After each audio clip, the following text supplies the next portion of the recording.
आइए अब आपको बताते हैं कि चीनी नागरिक की कहानी। कभी चीन की सेना से रहे वांग शी पिछले 57 साल से भारत में रह रहे हैं।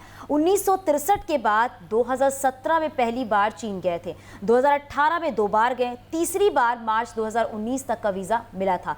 लेकिन लॉकडाउन के चलते सारी फ्लाइट्स बंद हो गई और वांग शी चीन नहीं लौट सके। अब वीजा के एक्सटेंशन के लिए आवेदन किया है और वांग के बेटे बेटी समेत आधा परिवार मध्य प्रदेश के बालाघाट जिले में रहता है। देखिए रिपोर्ट।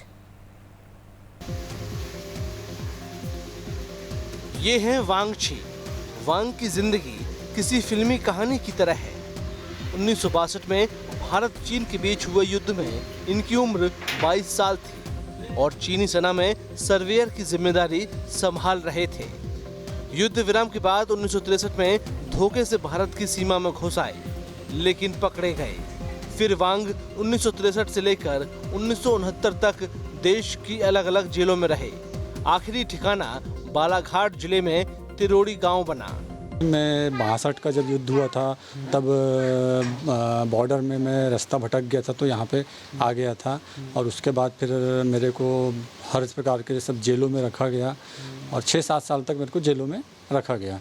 उसके बाद फिर मेरे को बालाघाट के तिरोड़ी थाने में लाके छोड़ा गया। कभी चीन की सेना में रहे वांग शी पिछले 57 साल से भारत में रह रहे हैं। 1963 से तमाम कोशिशों के बाद पहली बार 2017 में चीन जा पाए थे। चीन पहुंचने के बाद वहां से वीजा लेकर 2018 में दूसरी बार भारत आए, फिर चीन लौट गए। 2018 में ही वो तीसरी बार चीन से भारत फिर आए। इस बार वीजा मार्च 2019 तक के लिए था, लेकिन लॉकडाउन के चलते सारी फ्लाइट्स बंद हो गईं और वांग शी चीन नहीं लौट सके। 2017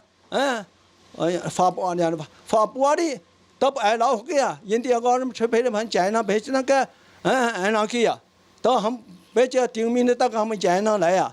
फिर अपने भाई बहन तो भतीजा रिश्ते मेरे वही तू खर के मामले नहीं है। भारत चीन सीमा पर विवाद गरमाया हुआ है। चीन के खिलाफ देश में नाराजगी है।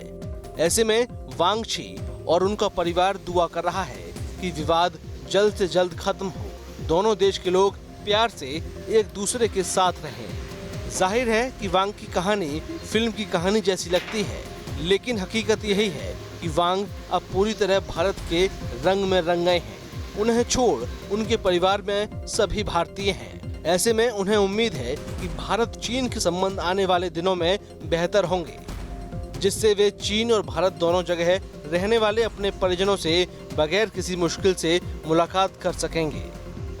Team news state.